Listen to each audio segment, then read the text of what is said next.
Thank you so much. Hello, friends. It is an honor to be here with you in this magnificent gathering to talk about the pursuit of happiness. I want to tell you about the unusual COVID-era reading project that led me to explore what Thomas Jefferson meant when he put that famous phrase into the Declaration of Independence about the pursuit of happiness. And what I learned changed my life. It changed what I think about how to be a good person and how to be a good citizen. What I learned was that for the founders, the pursuit of happiness meant not feeling good, but being good. Not the pursuit of immediate pleasure, but the pursuit of long-term virtue. And then I want to tell you about how this new understanding has made me a missionary for studying the ideals of the Constitution and the Declaration. So here's how this COVID reading project developed. Just around when COVID started, I noticed that both Ben Franklin and Thomas Jefferson had taken as their understanding of the pursuit of happiness from a book by Cicero I'd never heard of called the Tusculan Disputations. And first, I was reading Benjamin Franklin, and there's that part of his autobiography that some of you may have seen. In his 20s, Ben Franklin resolved to achieve moral perfection, and he made a list of 12 virtues that he later expanded to 13, and they included temperance, order, resolution, frugality, cleanliness. He saved the one he found hardest for last, and that's humility. And he made a chart, and he put the virtues on the x-axis, and he put the days of the week on the y-axis, and every day he resolved to focus on a different virtue and to put an X mark in the box where he'd fallen short. He tried this for a while. He found it was incredibly depressing, because there's so many X marks, and he gave it up after a while, but he felt that he was a better person for having engaged in this serious act of self-accounting and self-reflection. So I knew about the system, which I'd seen before, but what I didn't know is he chose as his motto this Cicero book called the Tusculan Disputations, and the passage from Cicero that Franklin chose to illustrate the project was, "Without virtue, happiness cannot be." A few weeks later, I was at the Boar's Head Inn in Charlottesville, Virginia, home of UVA and the crowning achievement of Thomas Jefferson. We see the beautiful Jefferson Monument behind us. And on the wall of the hotel room was a list of 12 virtues that Jefferson drafted for his daughters. And they looked a lot like Franklin's. They included virtues like resolution, resolve to do what you ought and do what you resolve. Silence, when angry, count to 10, when very angry, 100. And Jefferson offered these virtues to his daughters, but what was so striking is when I learned that when Jefferson was asked to illustrate the virtues and to define happiness, he would send a passage from that same Cicero book that Franklin had used, the Tusculan Disputations. And it was a longer passage that Jefferson copied in his commonplace book when his dad died. He's 14 years old. He's trying to overcome his grief.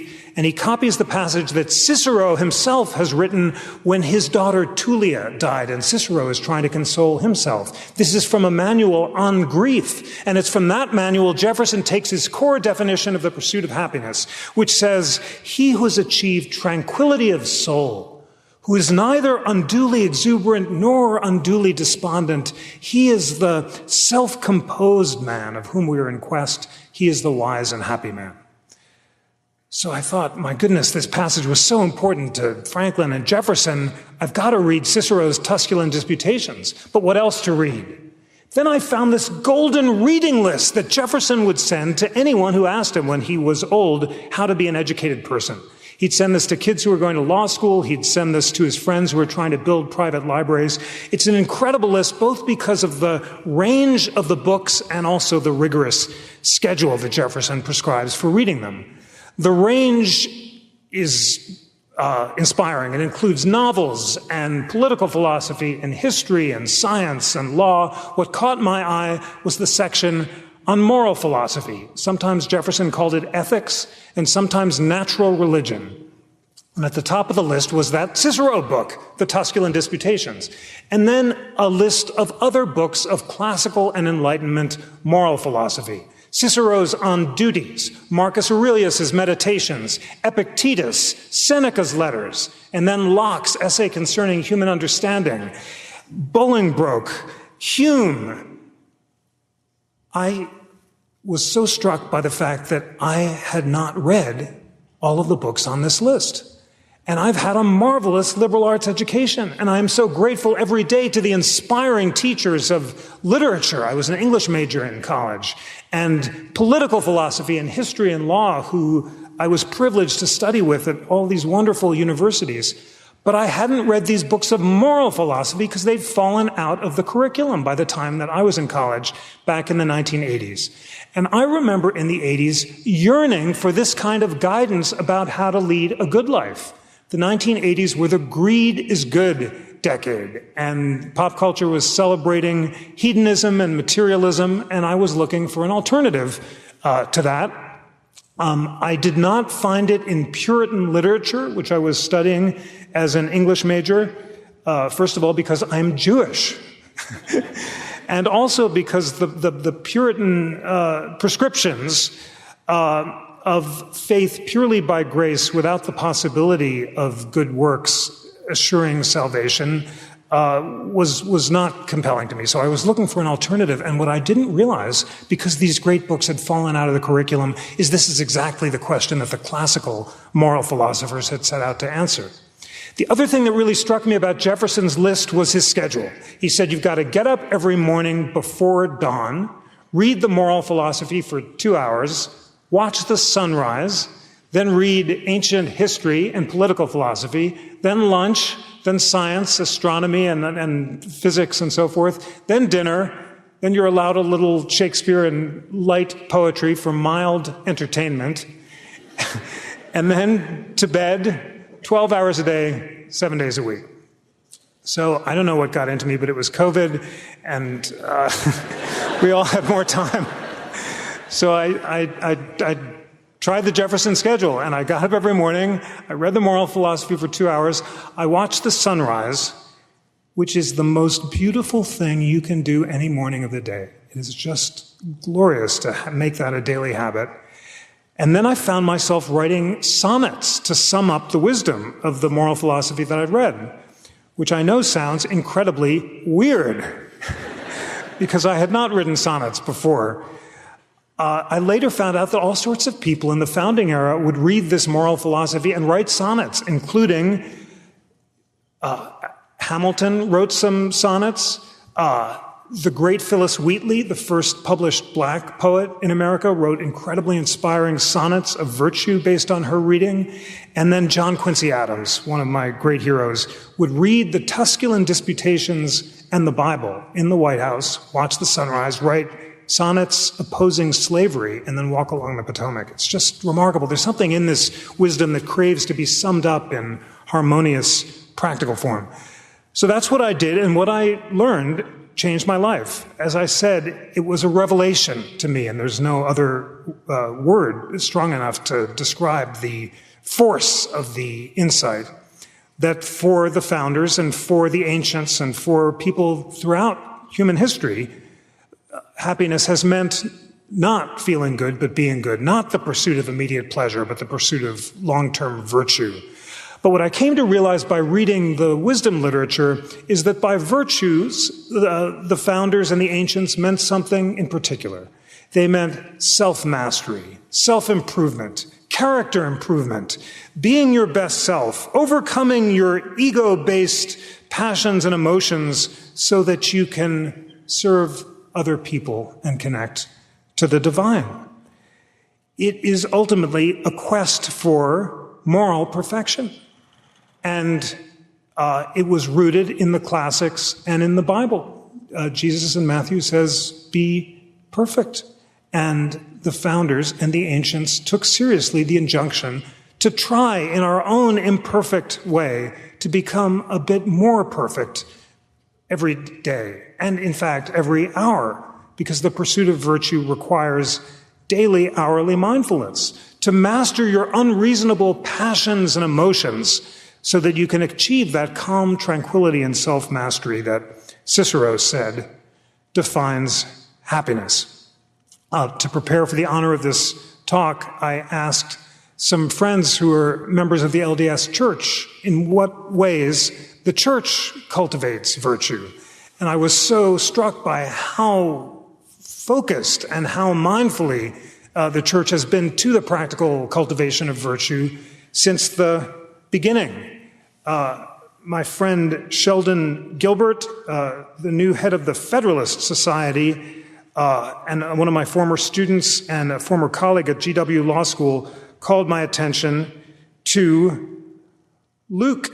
And Luke 2:52 says, "And Jesus increased in wisdom and stature and favor with God and man." And Sheldon shared with me that the LDS Church views these as the 4 pillars of personal development: intellectual, physical, spiritual, and social, and encourages youth to think about what you're doing every day to improve intellectually, physically, spiritually, and socially. And then I just had the most wonderful conversation before the talk with Vice President Collings, who has a really important new book on divine law that explores so thoughtfully the way that Scripture enjoins study of the Constitution and the virtues. And Vice President Collings called my attention to the passage, according to the laws and constitution of the people, which I've suffered to be established and should be maintained for the rights and protection of all flesh, according to just and holy principles, that every man may act in doctrine and principle pertaining to futurity according to the moral agency which I have given unto him, that every man may be accountable for his own sins in the day of judgment. And I've learned how central the idea of moral agency and accountability is to the church, and was really inspired to learn about Section 4 of the Doctrine of Covenant, which I know you all know, and I'm told that if I ask you to stand and recite it, you can. So please give me the honor of doing that. Would you please stand and recite Section 4 of the Doctrine of Covenant?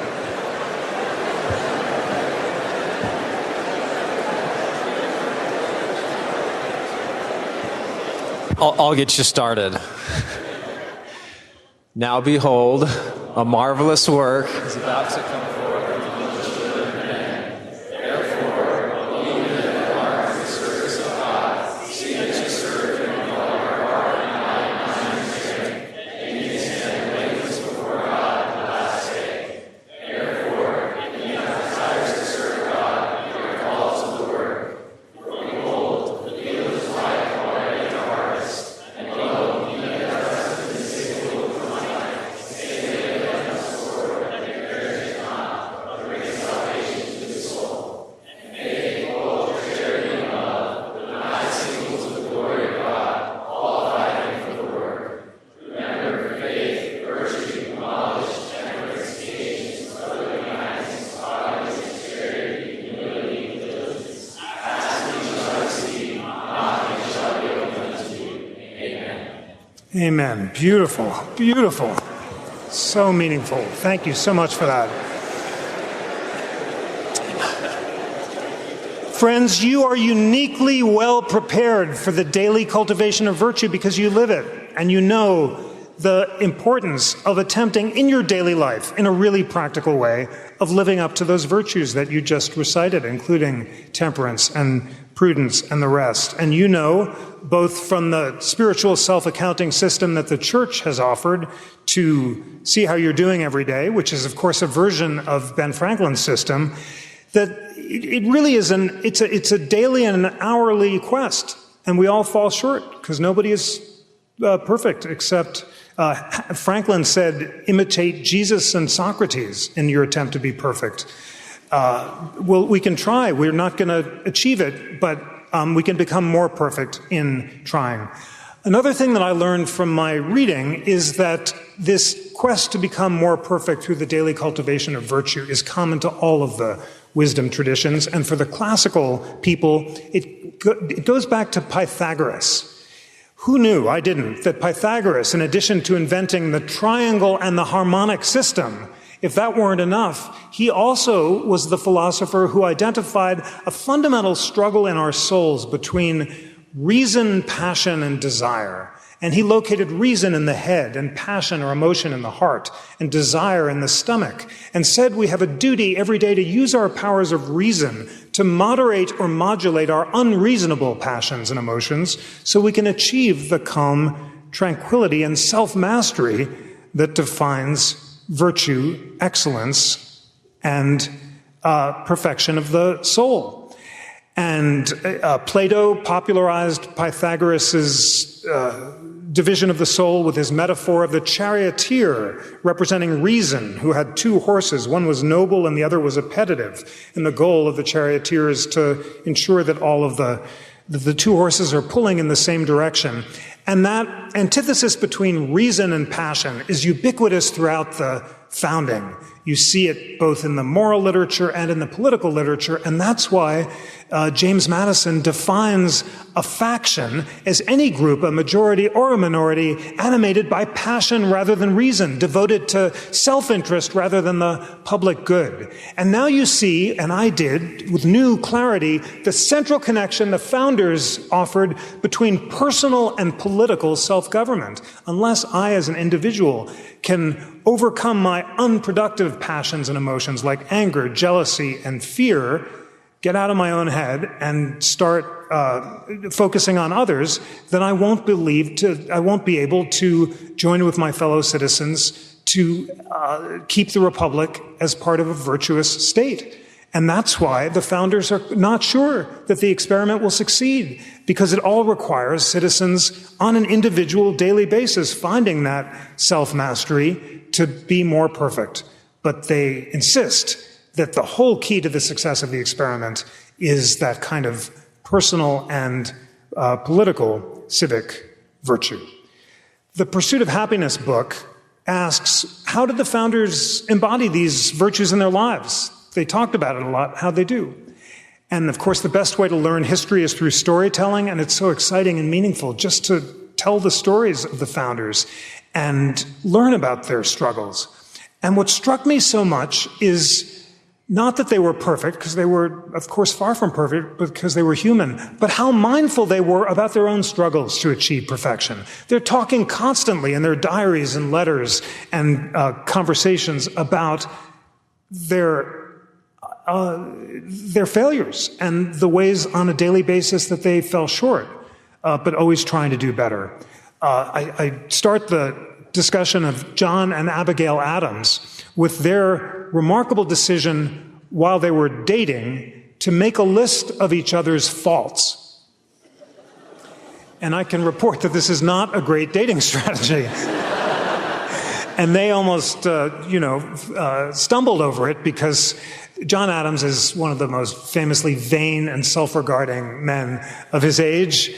He's obnoxious and disliked, as the musical 1776 says. He's always storming about the fact that he's not getting enough credit for the American Revolution, and, he's not appreciated enough. But Abigail soft pedals this in making a list of his faults. She says, "You're so brilliant that some people might find you intellectually intimidating." And he counters with his typical tact, well, you should read more and play the piano more, plus you're pigeon-toed. So she, with great self-possession, replies, "I will try to practice and read more, but gentlemen should not comment on ladies' posture." Remember, they're getting all this from Pythagoras, because Adams has read Pythagoras' Golden Virtues, and so is Abigail, who's just as voracious a reader as he is, and they're making a list of each other's faults. So despite this beginning, they marry. They go on to have one of the most moving, intellectual, romantic, and meetings of the soul in American letters. And they take all of their emphasis on self-improvement and bring it to their son, John Quincy Adams. And if I had to pick a hero from the founding era, at least one, it has to be Quincy, because he's so mindful in trying to live the virtues. He's getting this constantly from his dad and especially his mom. I thought having a Jewish mom could be challenging and tough. At times, it turns out that having a Puritan mom is even harder because she was never off of his case. She was constantly enjoining him to be more perfect. And she reads from the proverb. I was going to get the language exactly because it's so striking, but it's the one that says that he who is slow to anger is greater than he who taketh a village. And that's from the Hebrew Proverbs. And she's applying the wisdom. And Quincy gets from this a constant sense that he's making a hash of it and falling short, and that he's not mastering his temper enough, and he's indolent, and he's not productive enough. There's this amazing passage in his diary. He's something like 32 years old. He's just turned down an appointment to the U.S. Supreme Court.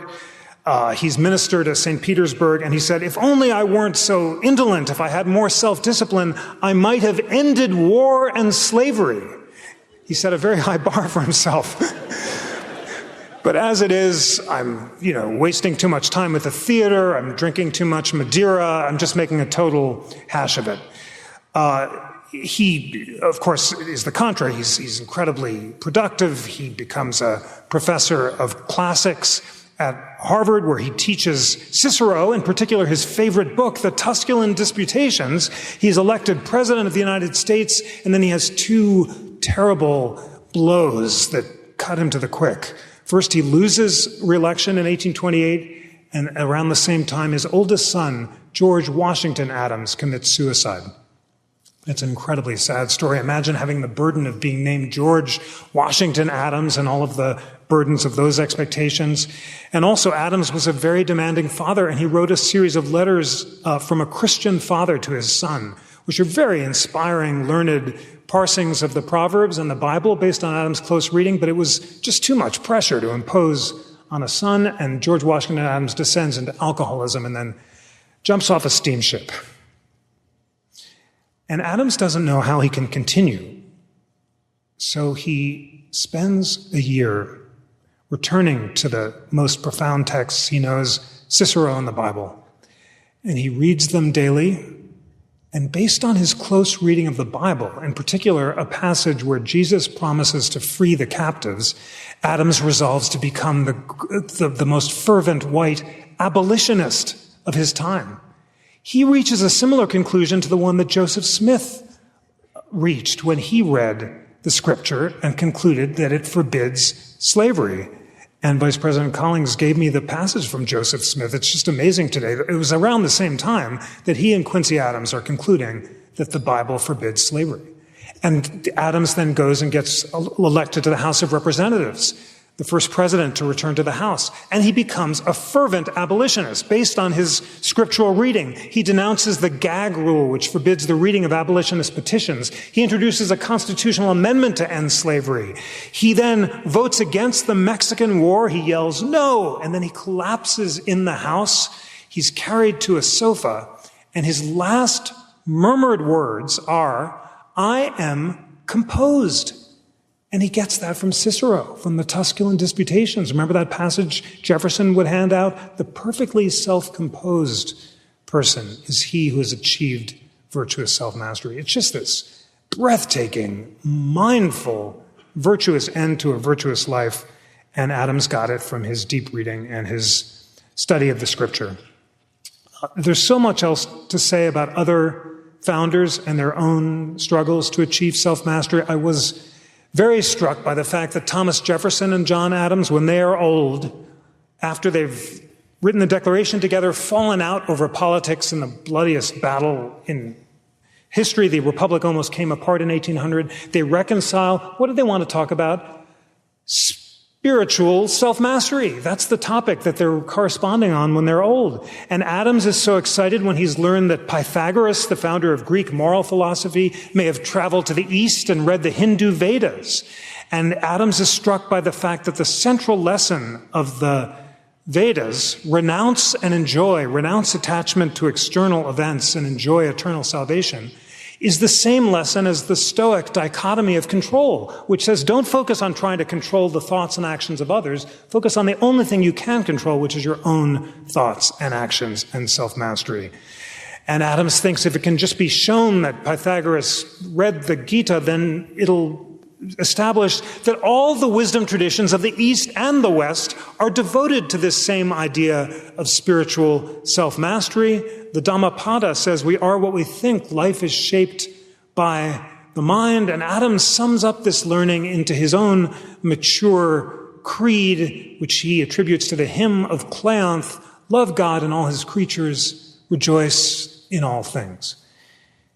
And Jefferson, after a lifetime of disciplined reading, concludes that he is no longer a Stoic but an Epicurean.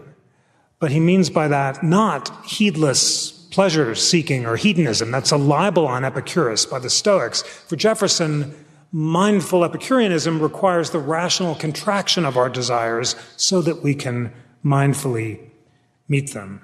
It's just incredibly moving to see Adams and Jefferson really just leading such a morally serious life at that stage, and that's their conclusion.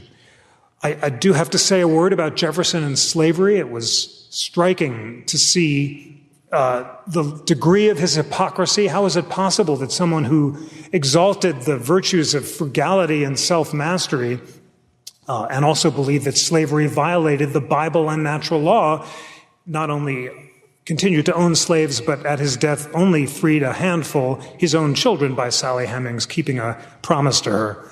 I did find clarifying a quotation from Patrick Henry right after he had delivered the "Give me liberty or give me death" oration. He said, "Is it not amazing that I myself, who believe that slavery violates the Bible and natural law, myself own slaves?